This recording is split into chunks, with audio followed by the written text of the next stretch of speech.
عبد المجید ننجاب ساتھی یہ آؤں دعوت خطاب عرض کیا تو صاحبزادہ پیر سلطان محمد حیات جن کے تو اچھی تمہیں اساندے قلوب و اذہان کے تمہیں اساندے علم میں پنجی نورانی خطاب سے اضافہ فرمائیں زوردار نعرہ میں استقبال کیوں نعرہ تکبیر بیعت بلند کرے نعرہ تکبیر نعرہ رسالت نعرہ تحقیق نعرہ حیدری نعرہ پیر درگاہ علی رانی پور شریف درگاہ علی رانی پور شریف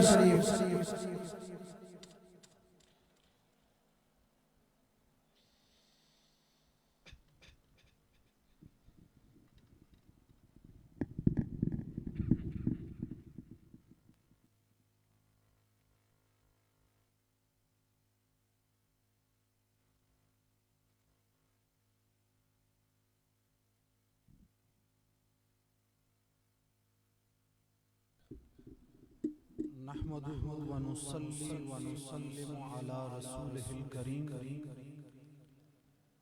اما بعد فاعوذ بالله من الشيطان الرجيم بسم الله الرحمن الرحيم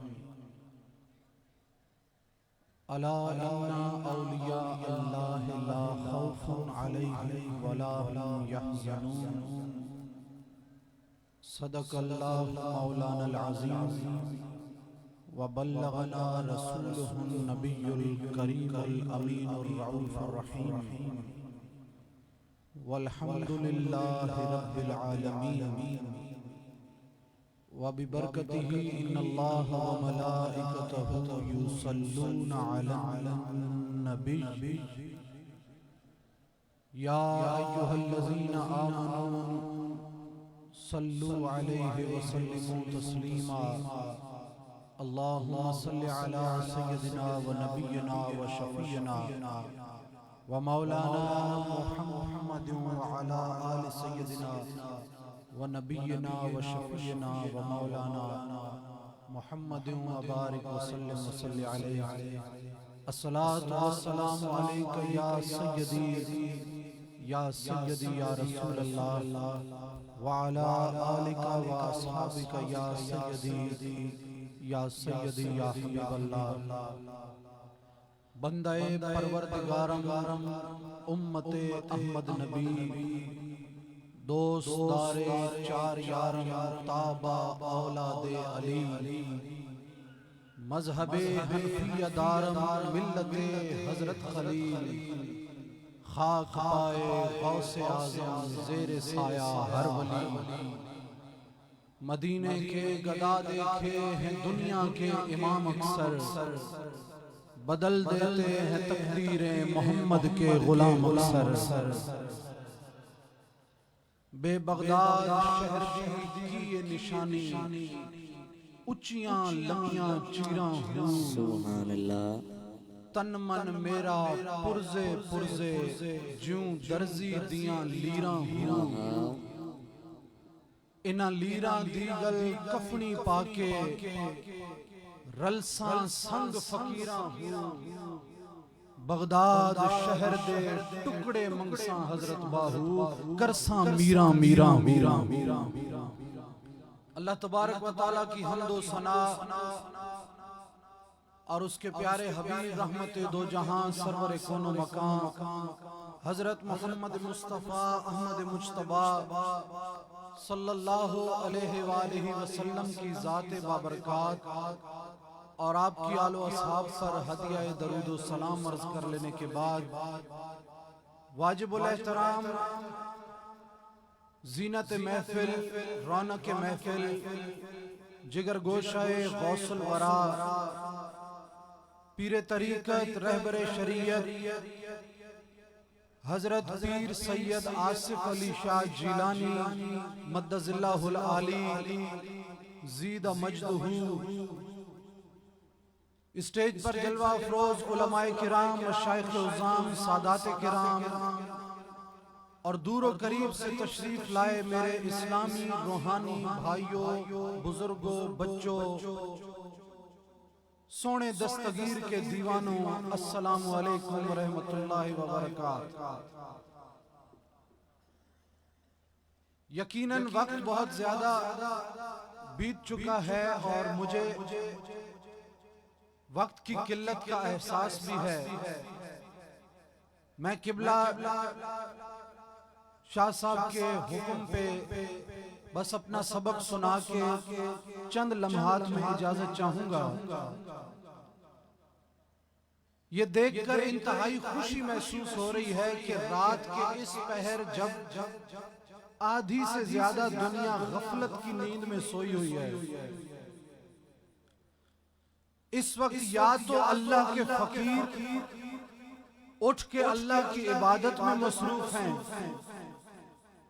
یا رانی پور درگاہ میں آئے ہوئے یہ فقیر اپنے اللہ کی عبادت میں مصروف ہیں۔ آج اپنے مرشد پیران پیر دستگیر کے آستانے پہ آنے والوں،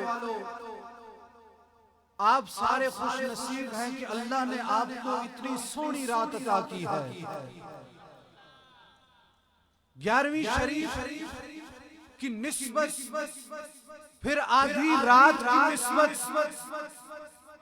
یہ آدھی رات کا پہر وہ ہے کہ میرے نبی نے فرمایا کہ اللہ اس موقع پہ آسمان دنیا پہ اپنی قدرت کے ساتھ تشریف لے آتا ہے اور اپنے بندوں سے سوال کرتا ہے تم میں سے کوئی مجھ سے مانگنے والا تو میں آج اسے عطا کر دوں۔ اس وقت جو لوگ جاگ رہے ہوتے ہیں، جو اللہ کی عبادت میں ہوتے ہیں، وہ تو اللہ سے حاصل کرتے ہیں، وہ اللہ سے مانگتے ہیں، وہ اللہ کے سامنے سر و سجود ہوتے ہیں، وہ اللہ کے سامنے تسبیحات کرتے ہیں، وہ اللہ کے سامنے دعا کرتے ہیں اور اس سے اپنی بخشش کا سامان لیتے ہیں۔ کوئی اولاد کا طلبگار، کوئی رزق کا طلبگار، کوئی دولت کا طلبگار، کوئی شہرت کا طلبگار، کوئی عزت کا طلبگار، کوئی جائیداد کا طلبگار۔ ہر شخص اللہ کے سامنے مانگتا ہے اور اس سے طلب کرتا ہے، گویا اللہ اسے عطا کرتا ہے۔ لیکن ہمیں ہمارے پیروں نے یہ درس دیا ہے، ہمارے شیوخ نے یہ درس دیا ہے کہ اللہ بھی تب مانتا ہے کہ قرآن ہی کہتا ہے کہ وَابْتَغُوا إِلَيْهِ الْوَسِيلَةَ، اللہ کی طرف آنے کا وسیلہ تلاش کرو۔ دوستان ذی وقار، جب ہمیں کسی مدد کی ضرورت پڑتی ہے تو ہم اللہ والوں کی بارگاہ میں حاضر ہوتے ہیں، ان سے کہتے ہیں کہ اللہ سے دعا کریں، آپ اللہ کے پیارے ہیں، آپ کے صدقے اللہ ہماری دعائیں قبول کرے گا۔ دیکھیں بارش ہے نا، بارش کبھی رحمت بن کے برستی ہے، کبھی زحمت بن کے برستی ہے۔ زحمت کیا ہے کہ بارش آئی، سب کچھ بہا کے لے گئی، سیلاب آ گیا، طوفان آ گیا، لوگوں کے گھر بہہ گئے، فصلیں تباہ ہو گئیں، یہ زحمت ہے۔ لیکن بعض اوقات یہ ہوتا ہے کہ قحط سالی آ جاتی ہے، لوگ خود آتے ہیں، دعا کرتے ہیں، اپنے پیروں کے دروازے کھٹکھٹاتے ہیں اور عرض کرتے ہیں کہ اللہ دعا کیجئے، فصلیں تباہ ہو رہی ہیں اور قحط سالی ہے، پانی پینے کو میسر نہیں ہے، دعا کرے اللہ باران رحمت کا نزول کرے۔ تو پھر وہ جو بارش برستی ہے اسے عربی میں غیث کہا کرتے ہیں، اسے عربی میں غیث کہتے ہیں۔ کیوں؟ کہ اس بارش کے آنے سے آپ کی حاجت پوری ہوئی ہے، آپ کی مشکل آسان ہوئی ہے، آپ کی پریشانی دور ہوئی ہے، آپ جس تکلیف میں تھے وہ تکلیف دور ہوئی ہے، گویا اس بارش نے آپ کی مدد کی ہے۔ آپ قحط سالی میں تھے، آپ کو پینے کا پانی میسر نہیں تھا، آپ کے فصلوں کو پانی میسر نہیں تھا، تو آپ نے دعا کی مولا بارش عطا کر دے۔ وہ بارش جب آسمان سے گری، آپ کی فصلیں اگ گئی، آپ کو پانی میسر آ گیا۔ عرب کہتے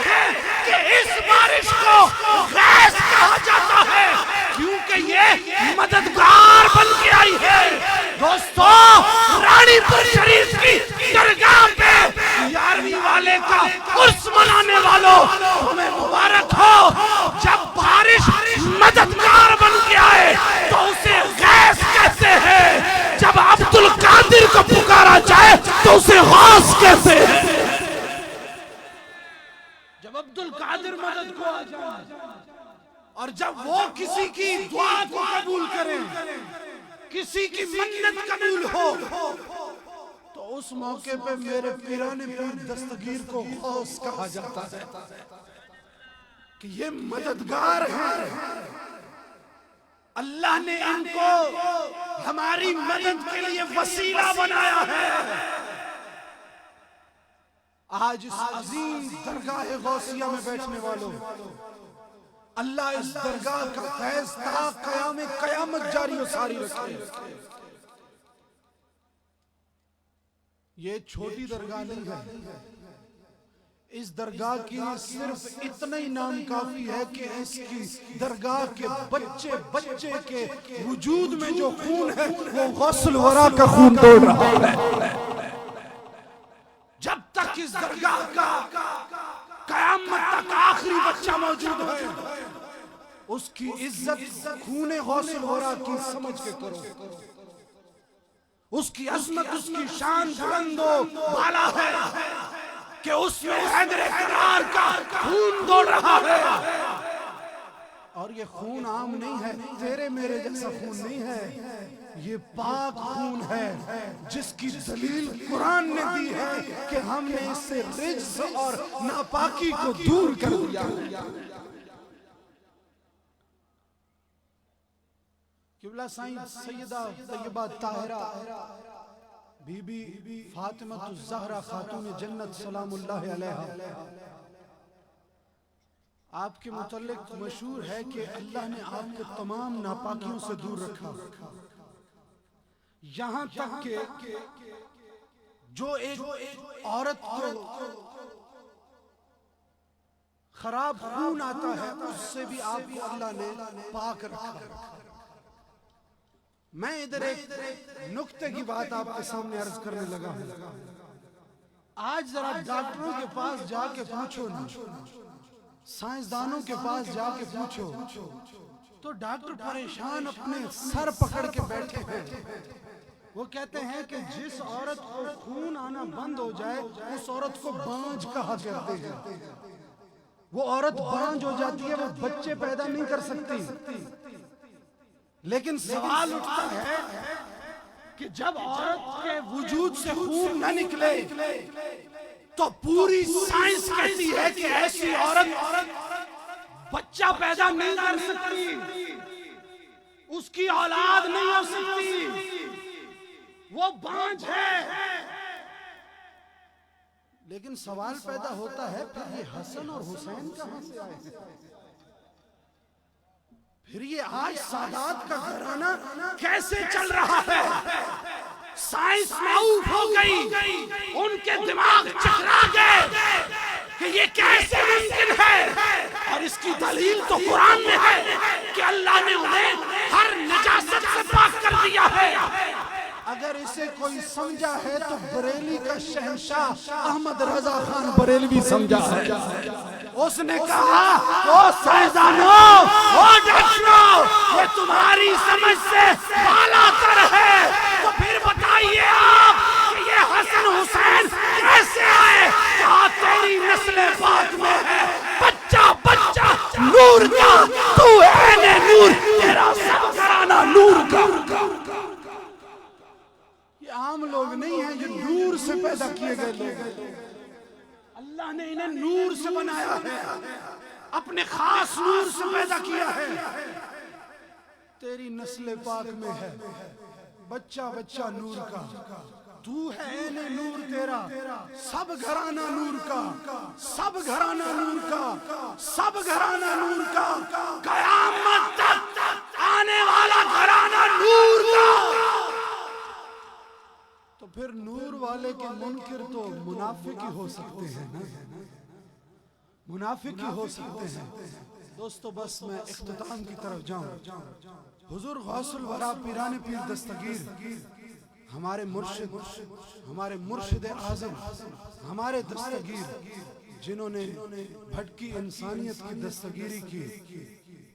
غوث پاک کے دربار میں ایک خاتون حاضر ہوتی ہیں اور آ کے عرض کرتی ہیں کہ حضور میں آپ کی مرید ہوں، اللہ نے مجھے 6 بیٹیاں عطا کی ہیں لیکن بیٹے کی اولاد نہیں ہے. اب میں پیٹ بھرے سے ہوں، میں حاملہ ہوں، اور میرے شوہر نے مجھے دھمکی دی ہے، میرے شوہر اور سسر نے، کہ اگر تو نے 7ویں بیٹی پیدا کی تو تجھے طلاق دے دیں گے. عرض کی حضور مجھے اور کوئی در نہیں ملا. میں نے کہا ایسے موقع پر اپنے مرشد کے پاس ہی جاتی ہے، آپ کرم نوازی کیجئے ورنہ مجھے طلاق ہو جائے گی. پتہ ہے غوث پاک نے کیا کہا؟ بیٹا ٹھہرو میں ابھی آتا ہوں. غوث پاک حجرے میں گئے اور جا کے مصلی بچھا دیا. مصلی بچھا کے اب عبد القادر اپنے قادر کے سامنے کلام کیسے کرتا ہے ذرا سماعت کیجئے گا. میرے پیرانے پیر دستگیر کا انداز دیکھیے کہ وہ جو رب کا لاڈلا ہے اپنے رب سے لاڈ کس انداز میں کرتا ہے. مصلی بچھا کے تسبیح اٹھا کے یوں ہاتھ بلند کر کے آنکھوں میں خرامہ آنسو ٹپکتے ہیں اور میرا غوث کہتا ہے کہ یا اللہ اب لاڈ چیک کیجئے. غوث پاک فرماتے ہیں یا اللہ اس بچی کے ذہن میں میرا خیال کس نے ڈالا؟ میں نے تو نہیں کہا. یہ جو عورت آئی ہے اس کے دماغ میں، اس کے دل میں میرا خیال کس نے ڈالا؟ اس کو پہلی بیٹی ہوئی، اس نے تجھ سے بیٹا مانگا، تو نے پھر بیٹی. اس نے پھر تجھ سے بیٹا مانگا، تو نے پھر بیٹی. 6 مرتبہ اس نے تجھ سے بیٹے مانگے، رو رو کے گڑ گڑائی تیری بارگاہ میں التجا کی، لیکن تو بیٹیوں پہ بیٹیاں دیتا گیا. لیکن مولا اس کے ذہن میں کس نے ڈالا کہ عبد القادر کے پاس جا؟ اس کا مطلب ہے میرے ربا تو نہیں ڈالا، تو نہیں اس کے ذہن میں ڈالا. اب جب تو نہیں ڈالا ہے نا تو مہربانی کر اس کو بیٹا دے. اب اپنے عبد القادر کی لاج رکھنا، میرے مالک اپنے بندے کی لاج رکھنا. میں اسے کہہ دیتا ہوں کہ تجھے بیٹا ہوگا، دینے والا تو ہے. تو نے اگر اسے میری طرف بھیجا ہے تو تجھے بیٹا دینا ہوگا. غوث پاک نے دعا کر کے ہاتھ منہ پہ گھمایا اور جا کے بچی کے سر پہ ہاتھ رکھا اور کہا جا بیٹا اللہ تجھے 7 بیٹے عطا کرے گا، اللہ تجھے 7 بیٹے عطا کرے گا. تاریخ نے دیکھا کہ الحمدللہ اس خاتون کو اللہ نے 6 بیٹیوں کے بعد غوث کی دعا سے مدد سے 7 پتر عطا کیے، 7 بیٹے عطا کیے. تو دوستان ذی وقار کیا ہے؟ یہ عقیدہ ہے، یہ محبت ہے اور یہ عقیدت ہے. ابھی ایک علامہ صاحب حدیث شریف بتا رہے تھے نا کہ حضور نے فرمایا کہ جو بندہ دنیا میں جس سے زیادہ محبت کرے گا قیامت کے دن وہ اسی کے ساتھ اٹھایا جائے گا. تو میں سن رہا تھا کہ قبلہ پیر سید آصف علی شاہ صاحب آپ کے متعلق جمع گوئیاں چلتی رہتی ہیں، چٹکلے بازیاں ہوتی رہتی ہیں، لیکن میں سوچ یہ رہا تھا کہ یہ اعتراضات ہوتے کس کے لیے ہیں، یہ باتیں چلتی کس کے لیے ہیں، یہ نکتہ چینیاں کیوں ہوتی ہیں، زبان درازی کیوں ہوتی ہے؟ ہر سوال کے جواب میں علی علی علی علی علی علی. وجہ مولا علی ہے. اگر ان سے محبت جرم ہے تو پھر حضور نے تو یہ کہا کہ جو جس سے محبت کرے گا قیامت کے دن اسی کے ساتھ اٹھایا جائے گا. تو پھر آپ کا مرشد آصف علی شاہ تو قیامت کے دن علی کے ساتھ اٹھایا جائے گا. وہ تو محبت کرتے ہیں نا، محبت تو کسی سے بھی ہو سکتی ہے، اس میں کالا گورا افضل یا کمتر نہیں دیکھا جاتا، یہ دلوں کے راز ہے، اس دل میں اللہ جس کی محبت ڈال دے، اگر کوئی علی سے محبت کرتا ہے تو اس میں جرم کیا ہے؟ علی سے تو اللہ بھی محبت کرتا ہے۔ پھر صرف آصف علی شاہ صاحب کے اوپر فتوے نہیں لگنے چاہیے، ہم سب علی والوں پہ فتوے لگنے چاہیے، پھر ہر سنی پہ فتوہ ہو، پھر ہر قادری پہ فتوہ ہو، پھر ہر اللہ کے ولی پہ فتوہ ہو، کیونکہ ولایت کی مہر جب تک دربار علی سے نہ لگے ولی بن ہی نہیں سکتا۔ اگر فتوہ لگانا ہے نا تو جا بہاؤدین زکریا ملتانی پہ لگا، جو کہتے ہیں کہ من علی را دوست گوید خلق گوید رافضی، من علی را دوست گوید خلق گوید رافضی، پس خدا و مصطفیٰ جبریل باشد رافضی۔ یہ میں تو نہیں کہہ رہا، یہ قبلہ شاہ صاحب تو نہیں کہہ رہے، یہ قبلہ شاہ صاحب تو نہیں فرما رہے، یہ جس کے نام پہ جا کے ادھر ملتان سے ٹکڑے حاصل کرتے ہو نا، وہ کلندر ملتانی، وہ بہاول حق زہریہ کہہ رہے ہیں کہ من علی را، اچھا فارسی جس کو سمجھ نہیں آتی وہ ترجمہ بھی سن لے، فتوہ لگا لو، کیمرے بنے مجھ پہ نہیں لگاؤ، ساتھ بہاؤدین پہ بھی لگا۔ فرماتے من علی را دوست گوئے، میں علی کو دوست سمجھتا ہوں، میں ان کی محبت ان کے ساتھ محبت کرتا ہوں، تو لوگ خلق گویت رافضی، لوگ مجھے رافضی کہتے ہیں اگر یہ بات ہے نا، اگر یہ بات ہے کہ علی کی محبت رفض ہے تو پھر سنو، پس خدا و مصطفیٰ جبریل باشد رافضی، سبحان اللہ، پھر اللہ بھی، مصطفیٰ بھی، جبرائیل بھی، وہ بھی اسی فتوے کے زمرے میں آتے ہیں کہ انہوں نے بھی ببانگ دہل علی سے محبت کی ہے۔ سبحان اللہ، انہوں نے بھی علی کو چاہا ہے، انہوں نے بھی علی سے محبت کی ہے، پیار کیا ہے۔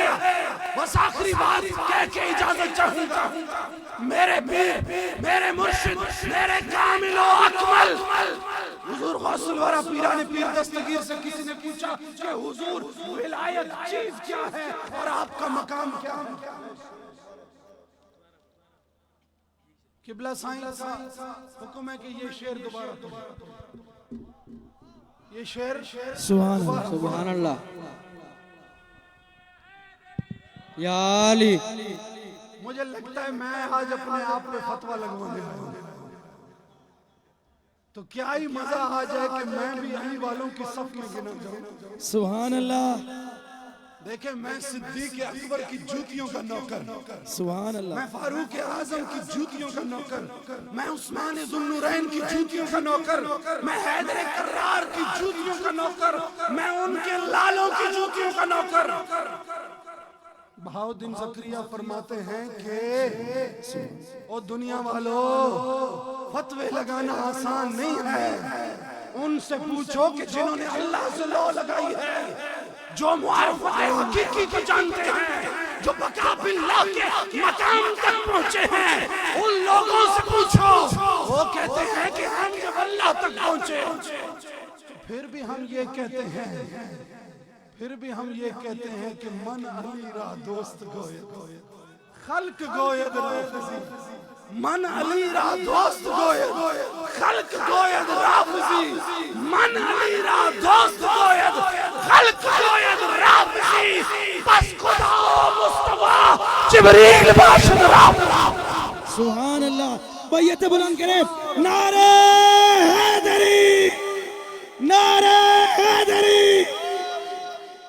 بس خدا و مصطفیٰ جبریل باشد رافضی۔ بس میں ابھی مائک حوالے کرتا ہوں، جو غوث پاک کی آخری بات بتانے لگا تھا۔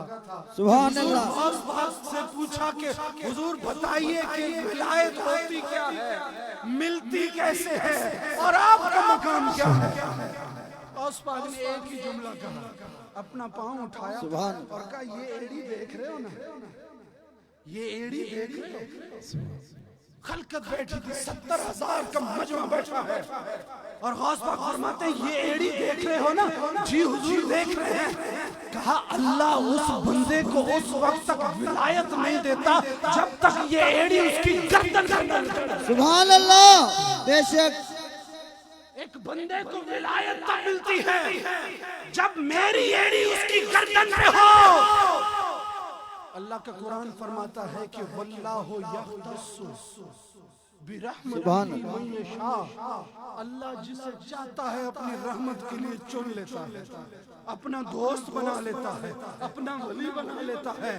تو میں یہ کہنا چاہوں گا کہ اس کا مطلب یہ ہے کہ اللہ چاہتا ہی اسی کو ہے جس پہ غوث کا قدم آ جائے، سبحان اللہ، جس پہ غوث قدم رکھ دے اللہ اسے ولی بنا دیتا ہے، اسے دوست بنا لیتا ہے۔